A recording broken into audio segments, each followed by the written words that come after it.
السلام عليكم ورحمة الله وبركاته داوديال كسو دوادا مقالباهية كلمية TV أنا مانتنا وحان هالكنا إذن كوسو قدبين دونا شركة سميس الدياردها قارة يوروب لو يقانو باس أيا مركي ugu horeysay daafurtay nooc cusub oo diyaarad ah oo dhowr goor horeeto la soo tijaabiyay diyaaradani ayaa loo nashqadeeyay si ka duwan muuqaalka diyaaradaha caadiga ah ee hadda dunida laga isticmaalo waxayna leedahay calaamadooyin badan oo ay ugu duwan tahay diyaaradaha kale oo ay kamid tahay baalasha dheer ee hadda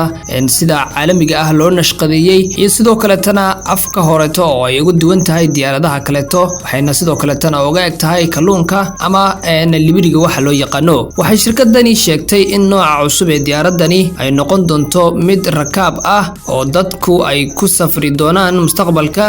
kadib markii la hubiyay waxaana sidoo kale la sheegay in 20% ay yareyn doonto isticmaalka dhanka shidaalka nooca cusub ee diyaaradani ee ay soo saartay shirkadda Airbus waxa dhawaan lagu soo bandhigay bangiga diyaaradaha ee Singapore Airbus ayaa waxa sidoo kale ay soo bandhigtay nooc aad u yar oo ah diyaaradaha cusub ee ay sameysay Airbus ayaa sidoo kale soo bandhigtay nooc kale cusub oo diyaarad ah oo diyaaradaha cusub ee ay sameysay kamid ka ah shirkadani ayaa sheegtay inay tijaabada arintani ay sameysay tan iyo sanadii la soo dhaafay bartamihiisa waxaana hirgelinta iyo sameynta diyaaradani ay sheegtay inay bilowday sanadii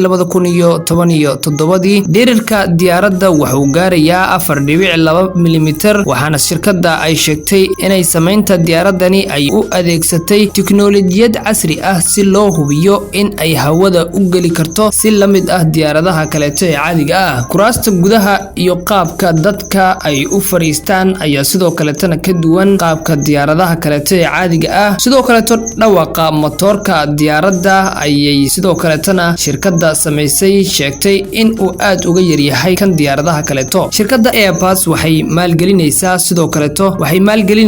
sidii looga faa'iideysan lahaa tiknoolajiyadda casriga ah ee dunida ku soo kordhaysa si ay hormuud ugu noqoto duulimaadyada mustaqbalka ayuu yiri Jane Price oo ah madaxweyne ku-xigeenka shirkadda Airbus kaasi oo soo saaray war qoraal ah shirkadda ayaa qirtay in ay nashqadeynta diyaaradani ay ahayd mid aad uga adag kuwa kale waxayna injineerada shirkadda ay sheegeen in marnaba aysan niyadda gelinin in mashruucani ay ku guuleysan doonaan marka la fiiriyo diyaaradihii ay horay u sameeyeen markii horeeto waxaan moodeynay in mashruuca hirgelinta diyaaradan uu nooceeda uu noqon doono mid aan waxba ka hirgeli doonin oo wuxuu u muuqday mashruuc shirkadda Airbus wax badan ay ka baran doonto balse aanan hirgelin ayuu yiri Andrew Bird oo hogaaminayay mashruuca lagu hirgeliyay diyaaradda cusub shirkadani ayaa sheegtay in diyaaradaha aynan haatan diyaar u ahayn in ay rakaab qaado maadaama wali ay socoto tijaabo waxaana sidoo kale